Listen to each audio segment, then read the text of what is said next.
The Good Vibrations podcast is made possible by sponsorship from the Phoenix Light Foundation. Visit thephoenixlightfoundation.co.nz for more information.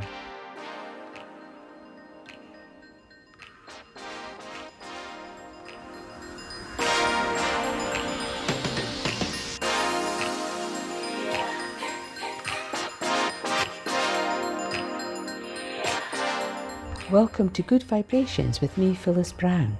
I believe that every person has an extraordinary story to tell, one that will give you hope when there is no light at the end of the tunnel. So join me and be inspired by my guests' journey as they share insights you can use to grow and develop on your path. So this week we're talking to Raelene. Hello, how are you? Oh, good, thanks. Great to see you again. Yeah, so we've met through the networkers, and I think you were just always this bubbly, bright person at 8:30 in the morning. We were all trying to wake up with our coffees, and in would rush Raelene, sit down, and you'd be like a busy bee. Yeah, I am a busy bee. You are a busy bee. It seems like it sometimes. So that's a clue as to what we're going to be talking about. Yes, we're it is. Talking about your beautiful bee business. So before we go on to your bee business, I just want you to tell us a little bit about yourself. Who are you and what are your interests? And just who are you? Yes, well, I'm a mother at home. Yep. That's what I was for a wee while. I began in Christchurch. Yeah. Moved out to Waddington, Sheffield, 52 k's away from where you are. Yeah. Yeah. And got to the stage in my life where the kids were getting a bit older. Yeah. And sitting there twiddling my fingers, wondering what to do. Yeah. So I met my husband at high school. Yeah. So I married Your my first true love? Yes, I did. Wow. And Beautiful. my parents were in the red zone, so they lost their home for 40 years. Yeah. So did my brother. He was down Presswork, so we're in that Avondale area. Oh, yeah. So I've gone through that as well. My husband has lost both sides of his parents already, and recently my mother. Yeah. So I'm still going through that stage Process, of getting yeah. used to that. Best friend ever. Yeah. And so, we started the bee business a couple of years ago. Yeah. So what got you into bees? Of all the industries out there, why bees? Sometimes it surprises me. I wonder where it came from. I can remember a dream quite a number of years ago, sitting on a bench that seemed like looking over a lake. Yeah. And it was real peaceful, just sitting in this. I'm quite a visual person, always have been. I quite often will pick up on people's personalities, and sometimes can give them a few words if the case may be. And there's this little bee that sort of came and did a little dance in front of me, and I thought, what's that all about? And it sort of flew away again. Yeah. Yeah. It was all dressed up, I didn't think much of it. Yeah. And then there was another little, in the same dream, a group that came towards me and did it was like a stage dance in front of me. Yeah. And to this day I still couldn't understand it. Yeah. And now I'm starting to understand what that was all about. Yeah. I think it was a intuition to say something might happen in your future. Yeah. My dad had beehives, I found out a few months ago, right. at their place in Christchurch where they were growing up. Yeah. And also my husband's grandfather had bees. Okay. So it's obviously been in the family. It's been there. in the family. Yeah. It started off with my mum hiring a hive and my little boy getting fascinated. Right. And so for people out there, because bees, they're a really complex process, and you sent through a video clip, which, if it's all right, I'll put that on our Facebook page, if that's okay, because you've made this amazing little video clip that you use as a I've presentation. updated it a wee bit, but I can send it through to you again. As a presentation at the Networkers. So describe a hive and the different activities that makes a hive successful, because for people out there, we have one of your beautiful hives. Bright yellow, you can't miss them. Yeah, he's obsessed with bees. always loved bees, always wanted a hive. So, of course, as you flew into the networker, so you just went, oh, I've got to get one of Raelene's He was one of the first ones that came and saw me. Yeah, just like, oh, so excited. So could you just describe to the listeners just the life of a hive? What happens inside a hive and what makes it We'll start with the life cycle. So you've got the three main bees. You've got the queen bee, which does all the laying of the eggs, obviously, to keep them going. You've got the workers. Yep. To start off, where they start off with 3 weeks of being nurse bees. Right. So that's feeding the queen, looking after the brood, and feeding everything so that everything stays nice and healthy. They also feed the queen. Right. And then you've got the drones, which are the boys. They don't do a lot apart from going out with the girl, doing their thing, and eating honey. Right, okay. They're not quite sure what else they do. Okay. I would say they'll be definitely helping out in some way, whether it's cleaning or whether it's just keeping the hive in a nice, natural, happy state. Right, okay. Yeah. So you've got that. The queen lays about 1,500 odd eggs. Right. In season, when it's full size in summer. Yeah. During the winter, they will huddle together and keep warm, and they just rotate like penguins. Oh, okay. Like the penguin movie, they'll rotate and keep warm. You've got to have a lot of bees in a hive to keep warm, otherwise they do get cold and they do die in the cells. Right. So the queen can hatch in 16 days. Right. She's the quickest one to come out first of a cell. It's about the size of a peanut. Right. Sticks out about an inch away from the main part of the bottom is called the brood chamber. So it's where you've got your honey on the outside of the box in the first frame. The next frame's in all your pollen and your nectar. Right, okay. So that's an in circle in the middle. It's like a soccer ball shape, and that's the brood where all the babies are. So this gets quite interesting how it grows over the season. Yeah. And so with the queen bee, so what's her life cycle? How long does she live? You can get them to last about 5 years. Wow, truly. In captivity, if you've got a really good queen. Okay. Unfortunately, most people would change them out every season. Right. And unfortunately, it means killing her sometimes. Yes. Because thereafter, the more laying you get in the pattern across the frame, the better she is. Yeah. As the seasons can pass and as the year goes past, I'm using my hands for expression in front of Phyllis here, it will actually slowly decrease. Right. Which means that over winter time it may not survive the winter. Right, okay. And I've heard the whole concept of royal jelly. So what's royal jelly? Does only the queen get royal jelly? What is that? What happens is if the hive is under stress, something's wrong with the queen, they will make another queen. Right, okay. What they do is they feed royal jelly from a gland on their head. Okay. So it's actually looks a bit like milk being watered down. Right, okay. And they will feed that constantly for a number of days. Yeah. And then it gets capped over. Right. So it takes about 7 days for the actual cell, peanut-sized shell, to be capped. Right. And it's another 7 days after that before she hatches. So they'll just pick a very small 2 to 3 day grub. Right, and they'll feed it royal jelly. Okay. So it starts as a very, very fine, about a quarter of a size of a grain of rice. After the second day, it will open up, hatch, fall on its side into a wee shape of a C. Yeah. It grows and fills the cell, the hexagon-shaped cell, within 5 days. Yeah.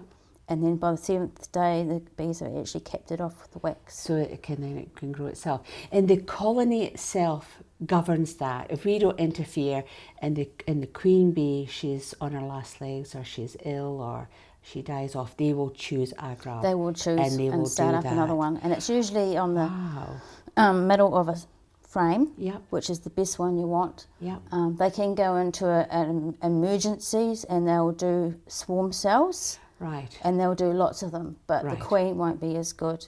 Okay. They'll usually hatch, and sometimes it might be 10. Right. Let's say, as a beekeeper, you have to make that decision of which cells are the best. Okay. If you haven't got any good ones in the middle, you have to choose one from the bottom. And sometimes you have to actually physically take them out. Right, okay. So there's not always good aspects to beekeeping. We do stand on them. We do squash them between boxes. There is a lot of them that like getting their heads out between the boxes and seeing what you get in to try and get out. So, and there's all the diseases as well. Yeah, we'll come on to the diseases, I think, just a little bit later on. But I think we've got in our mind the concept of a hive now, and we've got a concept of the hierarchy, because it is like a hive. They're very, you know, functional. They know what their function is, and that's what they do. That's in that mindset. And they also have a try and keep the drone levels at a certain level too. Right. If you've got too many drones, you'll find that if the queen's failing, sometimes the wax cells at the bottom of a frame might be slightly bigger. So when she lays an egg, she'll actually determine whether it's going to be a drone or whether it's going to be a worker, and workers are all girls. Right, okay. So there's lots of girls in a hive, not so many boys. Oh, okay. Doing all the work, as usual. So they'll actually decide what size boy she'll lay in that and make a drone or a worker. Wow. It's amazing. Yeah, amazing. It's quite confusing sometimes. Yeah. So what we're going to do, we're going to take just a little short break, and when we come back, we'll talk about honey. We'll talk about honey. So we'll just take a short break. We'll talk to you in a moment. Coming up. The Good Vibrations podcast would not be possible without the support of Phyllis Brown. For personal development and life coaching sessions, theta healings and spiritual insights, go to phyllisbrown.co.nz to book a session in person, on the phone or by Skype today.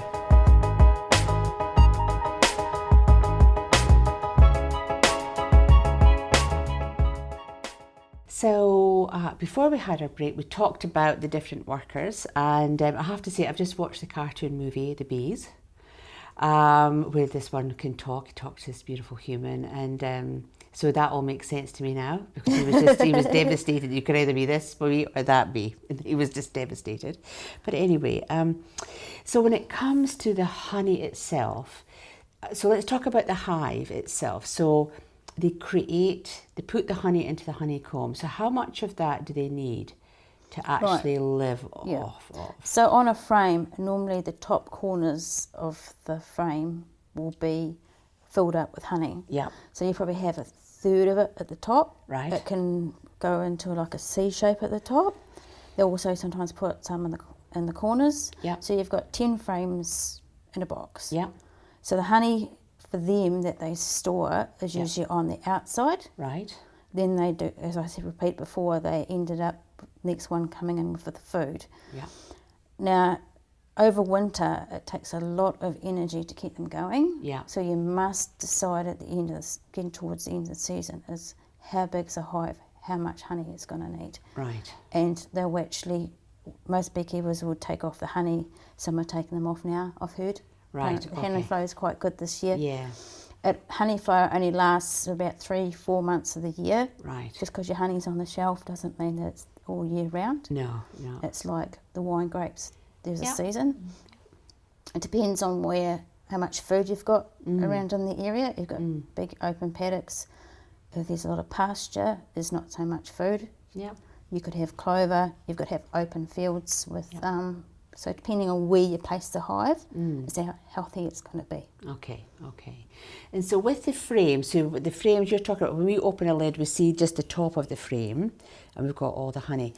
So when it comes to yourselves as a beekeeper, how many of those frames would you take out and utilise for honey production? Okay, so what you do is you put a thing on the top of the first box. It's called a brood box. Right. Then you put a queen excluder, so that actually keeps the queen down. Right. And stops it from going up into the other frames. And laying eggs in there. And so you don't get the eggs up there. Okay.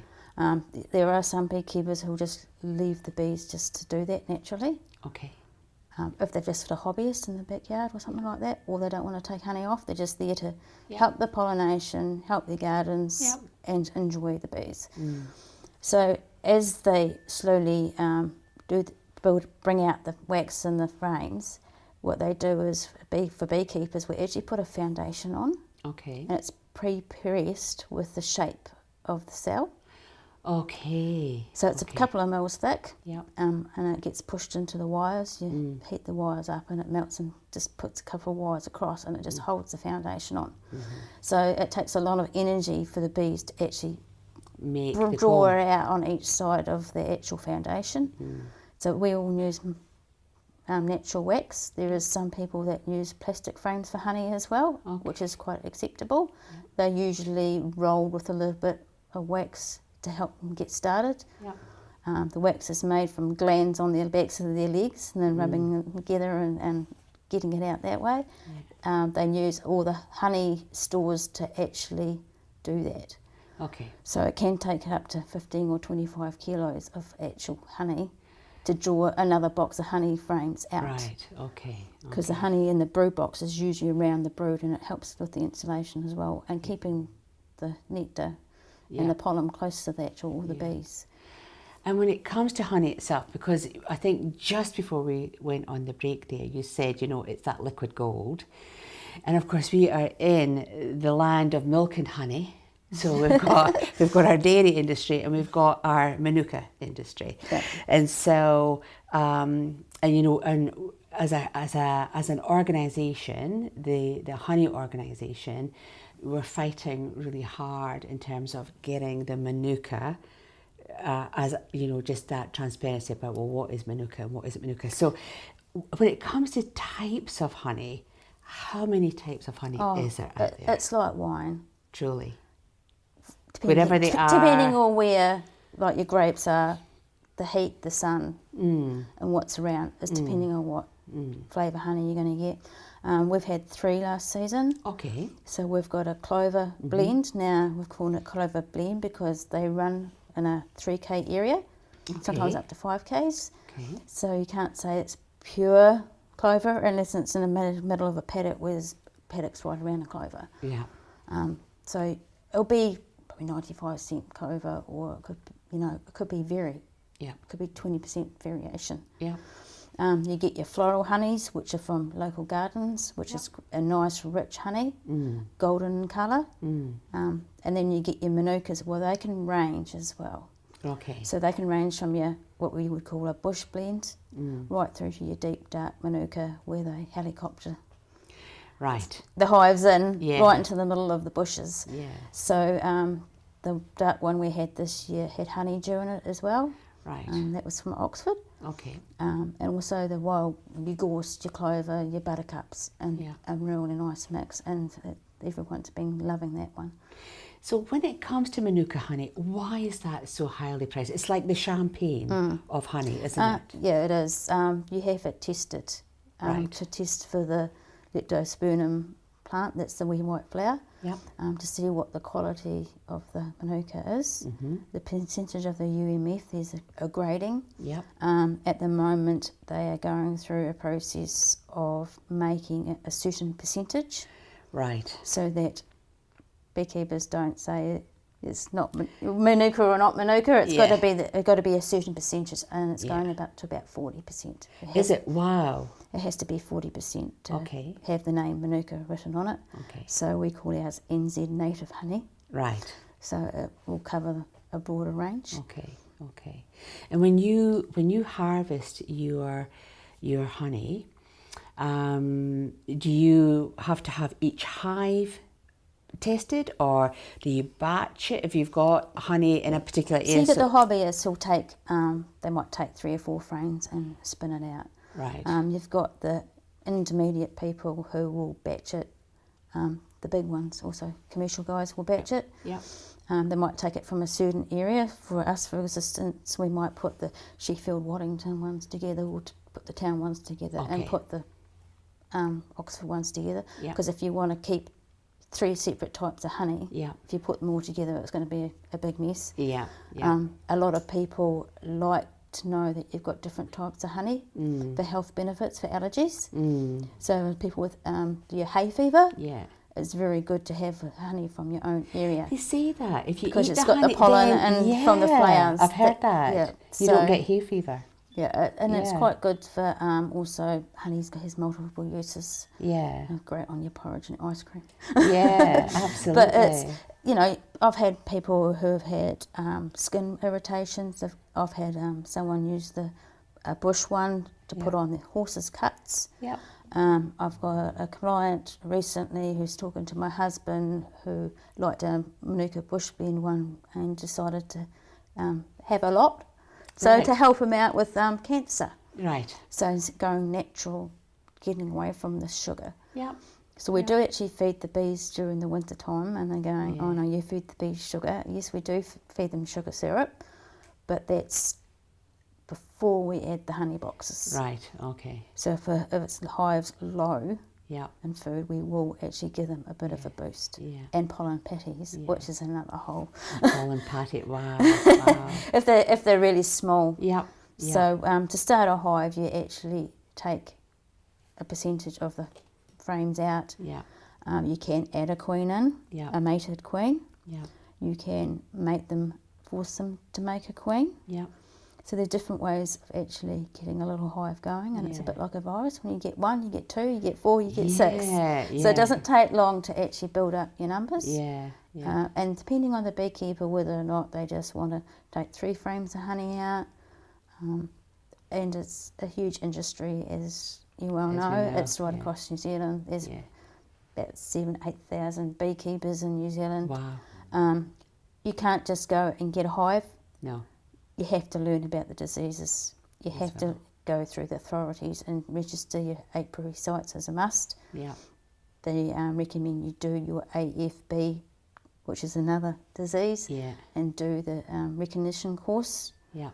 And then after 2 years beekeeping, you can also check other people's hives who've started.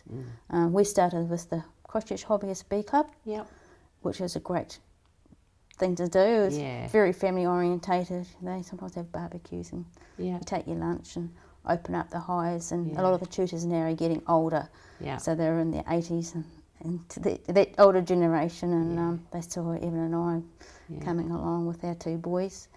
Andre, who's 16 and a half, and Marcel, who's 14 and a half, with enthusiasm.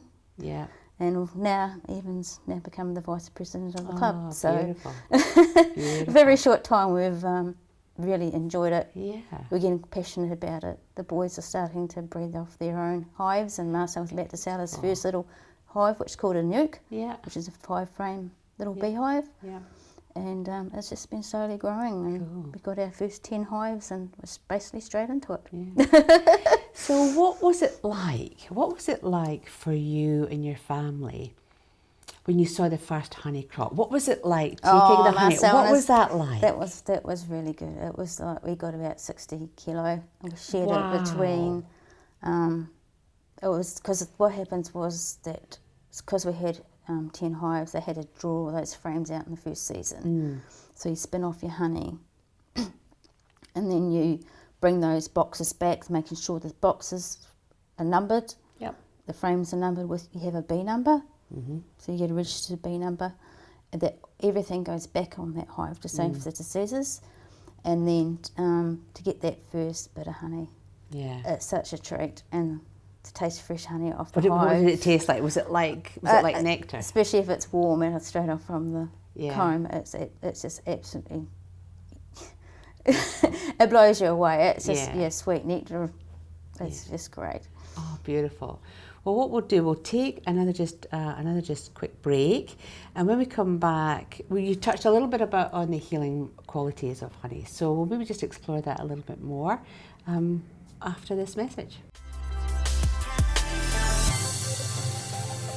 The Good Vibrations podcast would like to thank the Phoenix Light Foundation for their support. Unlock your passion for crystals and open yourself up to the world of crystal healing with our self-guided crystal course that you can complete at your own pace online. With guided videos and written support exercises, you can enhance your life with crystal energy. Get 50% off today with the code PHOENIX50. Go to thephoenixlightfoundation.co.nz to start your journey.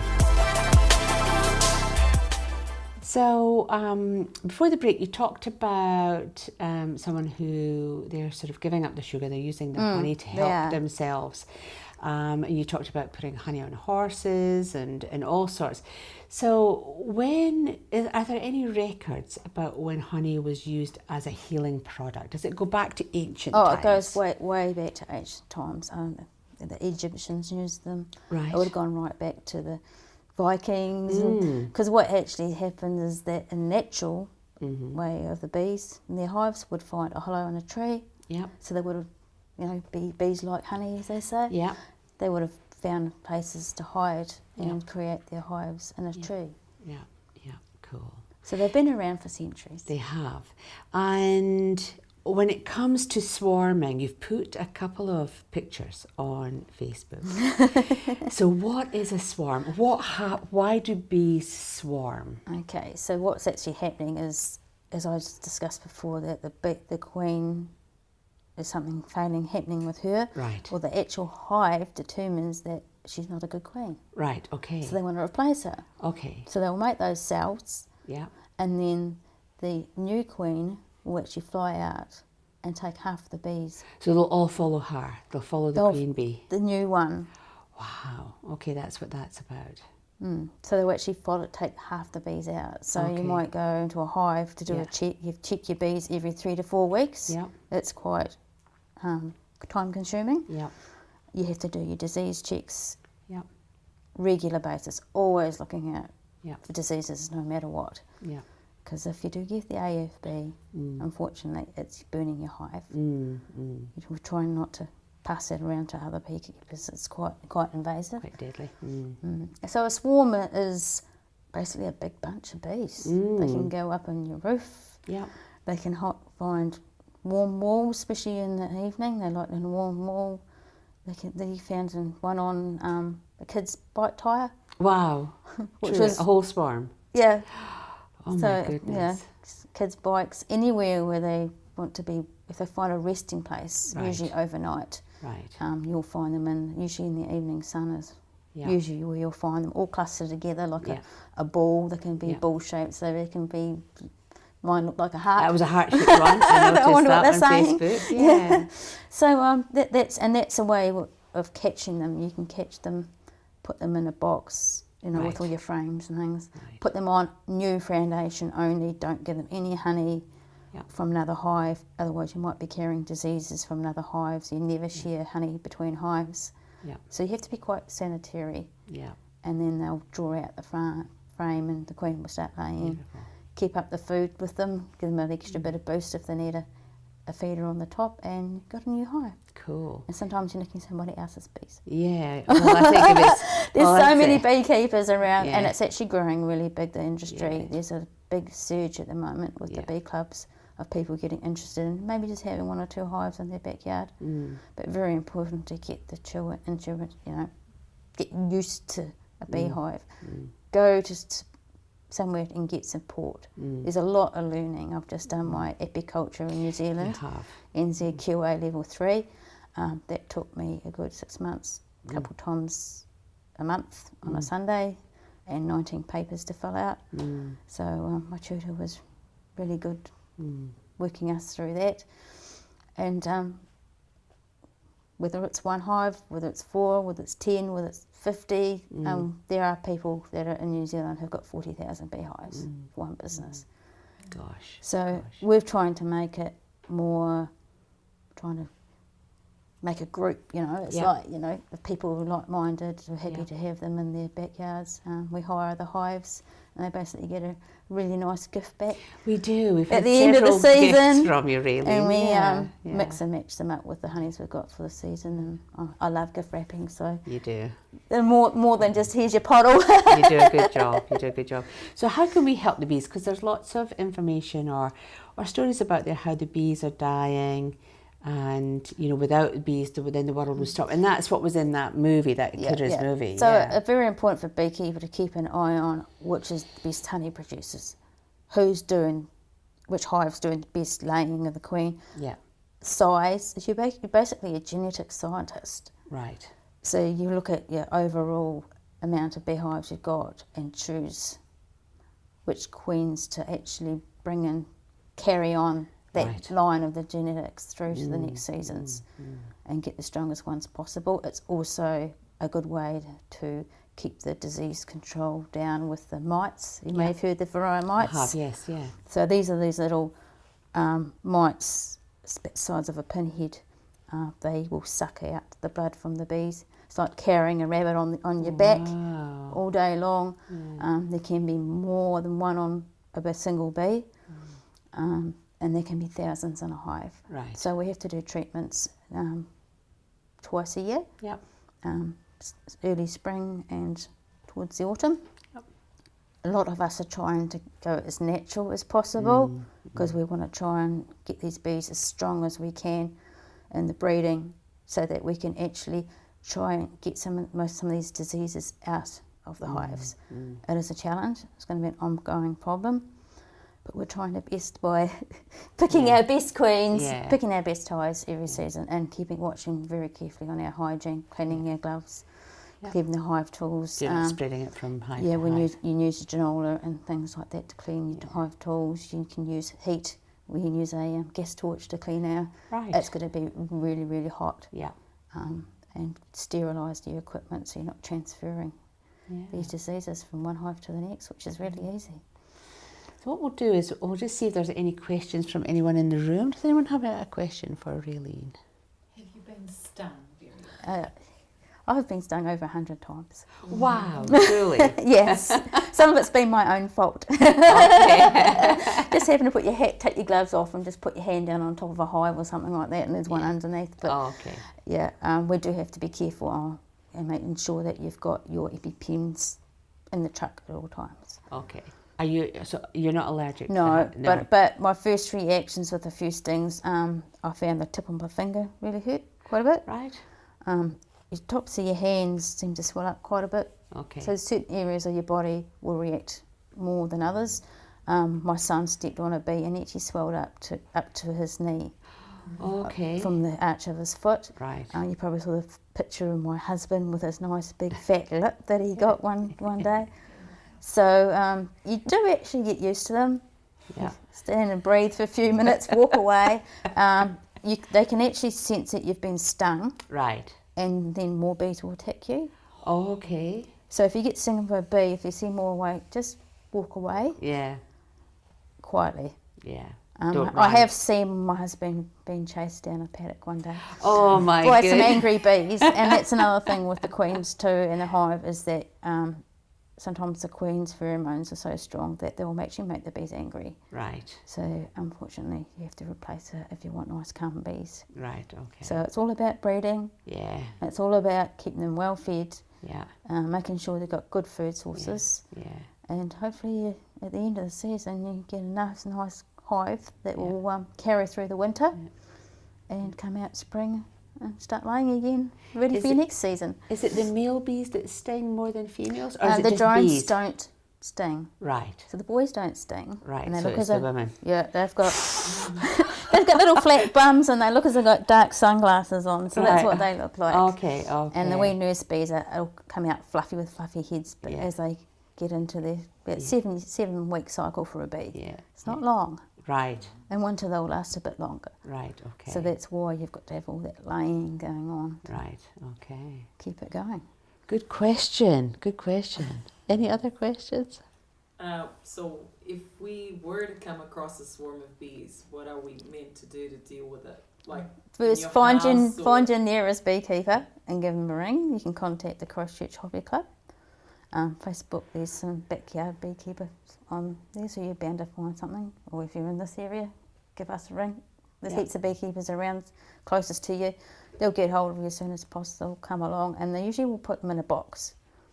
Some of them use a vacuum cleaner system to Suck them up. Suck them up. It's sort of like you've got your vacuum on the front, and then the air gets pulled from the other vacuum at the back, and puts the bees into the box so they can stay in there nice and warm for the night.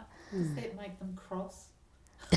No, you keep it gentle. It's on a very low, so they just gently go through the hose and into the box. Drift. Yeah. And then there's other people who, if you're up high in the trees, will use long poles with a net, and they pull the string. It closes over the swarm, but they're actually not too bad to catch. They're actually quite docile. Quite docile, because what they've done is they've filled their tummies up Right, before they've left. right. So they're happy bees Happy in bees. general. But horseworms can get quite big. Yeah. You know, they can get a couple of soccer ball size. There's also just little ones like the little one I caught on the Yeah. bite wheel. Yeah. But it's Beautiful. it's a big learning curve. We're always Yeah. learning. The industry's always learning, coming up with different inventions and different ways of doing things. So it's never a dull moment. So just to wrap up, how big, I mean, you've got lots of hives now, so how big do you see your Raven Bees Limited growing to? Have you got a vision of where you want to get to, and you'll be quite happy with Initially, I like the one-on-one contact. I like to keep it quite small. Right. At the moment, we've got over about between 50 and 60. It's hard to keep track sometimes. We have to keep a regular update on how many apiary sites we've got, how many boxes of bees are on each one. And at this time of year, with all the splitting of little hives, we get very busy. It's a very busy time of the year for us. Okay. It's probably the busiest time of the year, apart from the honey harvest. Yeah. And the best time to get honey is usually about February, March, Cool. which is the end of the season, and share it with your family and friends. And there's nothing better than fresh honey from a beekeeper. Yeah. Yeah. And how can people get in touch with you? Yeah, so I'm pretty well much everywhere. I'm on Facebook, Pinterest, Instagram. I've now got my websites that's slowly building up. Yeah. And I belong to the networkers, of course. Yeah. So it's ravenbees.co.nz or ravenbeesfacebook.com. Yeah, Okay. and it's RAEVAN. Yeah. So that's half of my name and all of my husband's name. Yeah. That's beautiful. Well, thank you so much for coming in. It's been a real education, I have to say. And you've brought some lovely gifts of honey for our guests this evening. My husband loves your honey, loves the hive out there. And yes, just keep up the good work. It's very challenging. Yeah, beautiful. Thanks for your time. Okay, thank you very much, Sis. You're welcome.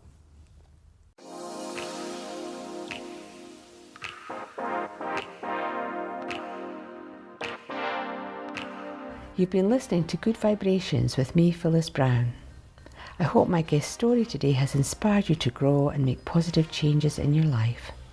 You can find Good Vibrations on Facebook and Instagram and share your journey with us. If you haven't yet, go to Apple Podcast and share, rate and review our show. Or follow us on Spotify and YouTube. Thank you for taking the time to listen, and join us next week for more Good Vibrations.